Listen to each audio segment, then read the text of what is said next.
Brandon Aubrey is a restricted free agent, and this one is not as cut and dry as many people think. We'll tell you why next.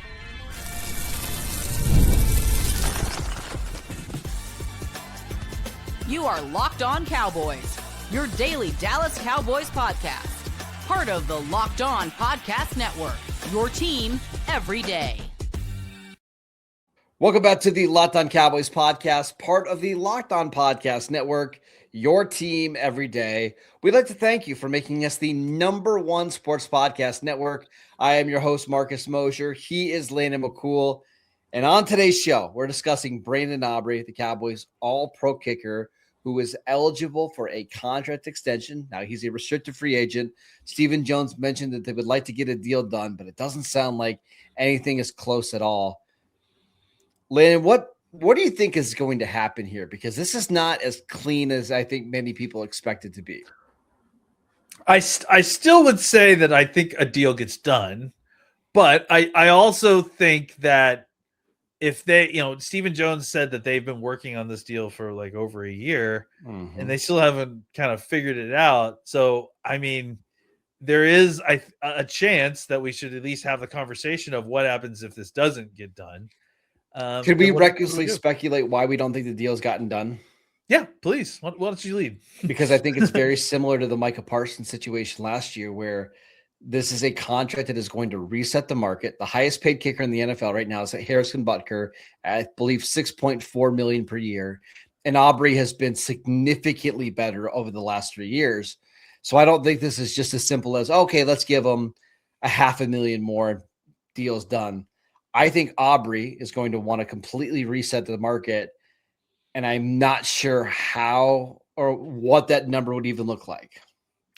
Yeah, I mean, I think that Jerry has done deals like that before. I think the Parsons situation got too personal. We'll see if the hopefully the Aubrey situation doesn't get like that. But I do think that in the sense that it turns the notch up on Jerry's competitive juices a little bit when it's negotiating time. I do agree with that. And I think it makes him maybe a little bit more hard-headed to, because I just don't think I think he doesn't want to be the guy that gave up the contract that resets the market, right? Like they always look back. Who was it that got, was it Russell Wilson that got that first kind of fully guaranteed contract, and everybody and everyone like got so mad about. I think secretly all the owners were pretty upset about him getting that deal. Well, and Deshaun Watson, but yes, yeah. Well, I think that's the one. McNair, I'm sorry, that's the one I was actually thinking of. Right, that like I think that Jerry doesn't want to be that guy that all the other owners are looking at going, what an idiot. Why did he the kicker market of all things, right? Like they've already done that a couple of times with Dak Prescott, right? And that was 2 years ago. Nobody's beaten that contract yet. It's like grasping sand in your hand, right? It's like it slips out of between your fingers if you grab it too tight. Like I think that's the problem with Jerry sometimes is he's fighting so hard that he hurts his own cause.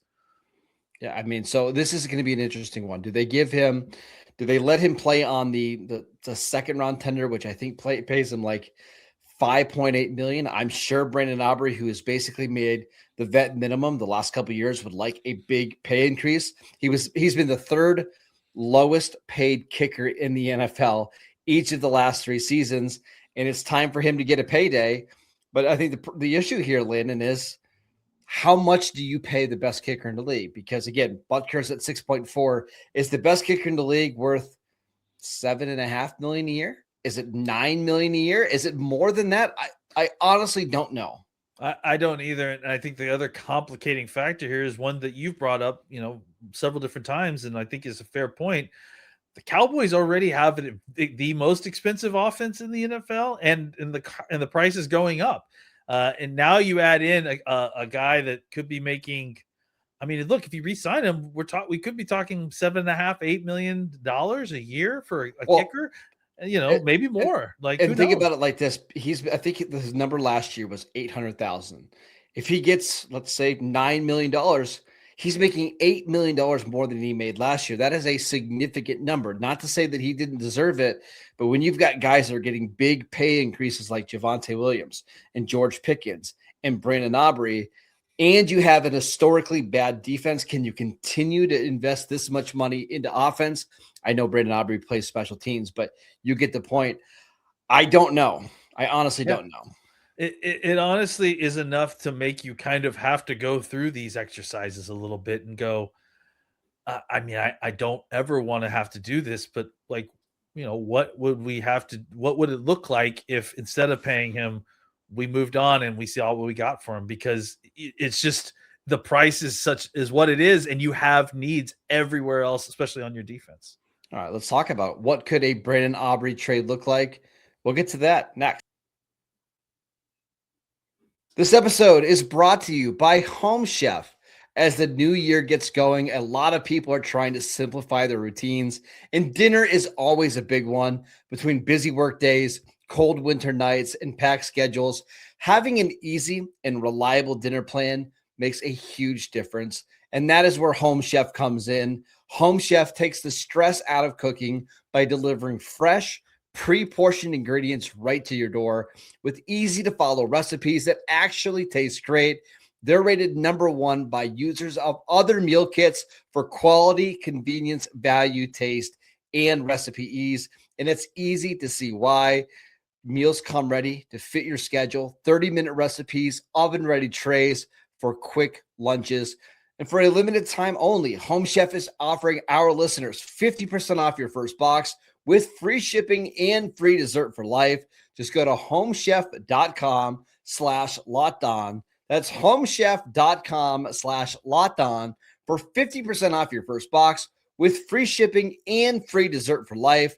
You must be an active subscriber to receive free dessert. This episode is brought to you by FanDuel. Have you ever wanted to experience the NBA Finals live and in person? Well, FanDuel is giving you the chance to turn that dream into reality with their NBA sweepstakes. And here's how it works. Use your profit boost on any NBA future, and you'll automatically be entered for a shot to win a trip to the NBA Finals for two with flights, tickets, in the entire experience. And if you're already looking at the board, thinking about which teams can make a deep run, this is the perfect time to lock in. So visit FanDuel.com to get started and use your profit boost on an NBA future and get entered for your chance to win a trip to the NBA Finals. Play your game with FanDuel, the official sports betting partner of the NBA. Welcome back to the Locked On Cowboys podcast. We'd like to thank you for making us your first listen every single day. Landon, let's talk Brandon Aubrey trade. If the Cowboys ever got to a point where they just couldn't agree to a deal, what is Brandon Aubrey worth in a trade?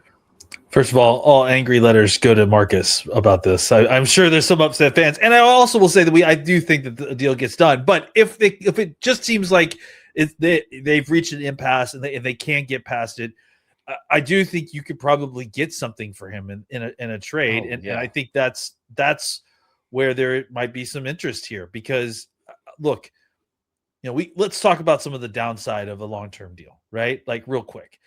I think if the Cowboys signed him to some deal that paid him $7.5–8 million, I have a fear that there would be a tendency to overuse the kicker, if that makes sense. Like we saw this year. Yes, absolutely. Where it just felt like they'll attempt a long field goal because they know that Aubrey can make it, which is great. But there's times when you need to be going to score touchdowns instead of being there were focused a on lot of times on like 3rd and 9, they were at the 40-yard line, and they would run like a play to get 4 or 5 yards, just to make the field goal attempt a little easier, rather than being like, hey, let's go to let's try to have 2 plays here to get a first down and get into the red zone. Because he's so good from long distance, it actually ended up hurting the offense.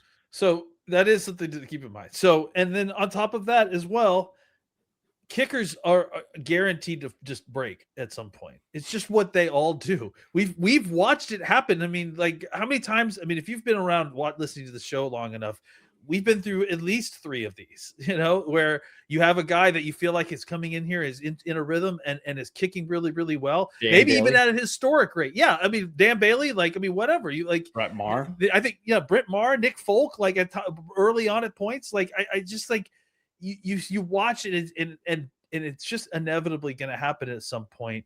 And if you invest a bunch of money in here, especially record-breaking money, it's just going to feel sick when that happens. And so I'm not, I'm not saying that the Cowboys shouldn't do this. We're just saying that there's definitely some risk here. So having said all of that, what could you get for him? I think that you could put a tender on him.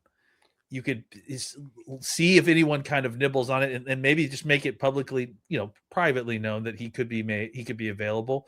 You don't have to like get a second round pick for him, but No. could you get a fourth round, a third round pick for him?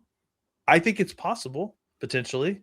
And if that's your alternative option to just letting him go, I think that's a good option. At least you've got something out of him. And then you have to figure out what you're doing long term with a kicker, but it is what it is. Here's what I would like to see them do. If they put the second round tender on him that pays him $5.8 million, it's fully guaranteed. Just do that. Just let him play on the tender this year, because I think you and I have said this forever. Like, I don't know if you want to marry yourself to these kickers, even when they look like they're unstoppable. Going year to year is probably the best way to do it. Put a tender on him, and if you need to franchise tag him again next year, you tag him and you do that. And I know that sucks for Brandon Aubrey, who deserves a long-term deal, but this is a position that is just too fragile. And it's not just guys like Brandon Aubrey. I mean, think about Mike Vanderjagt, who was like the most accurate kicker in NFL history. He misses one kick and he's out of the league like 2 years later. I mean, he went to Dallas and was atrocious. Like, this is just what happens to the position. Yeah, and I think, you could tender him, and then you just let the teams know, hey, he could be made available for the right price. Yeah. And if the right team gets desperate enough, they'll come knocking for him. I guarantee it. So, a team that's in a contender window that like maybe loses their kicker at a bad moment, that's looking for a long-term solution anyways, maybe they at the trade deadline, they'll make a trade. So, I think you just you keep him around for one more year, see how things play out a little bit. Maybe you get some offers on. Yeah, maybe you see a team like the Buffalo Bills with pick 91, or the 49ers at pick 92. They're like, you know what?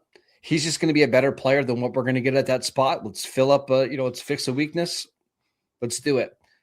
We'll see what happens with Brandon Aubrey. It's a very interesting situation that we'll be following. All right, that is it for today's show. We'd like to thank you for making Locked On Cowboys your first listen every single day. Go download the podcast wherever you get your podcasts. We are free and available on all platforms. Follow Landon on Twitter at McCoolBCB. I'm at Marcus _Mosher, and we'll see you right back here tomorrow.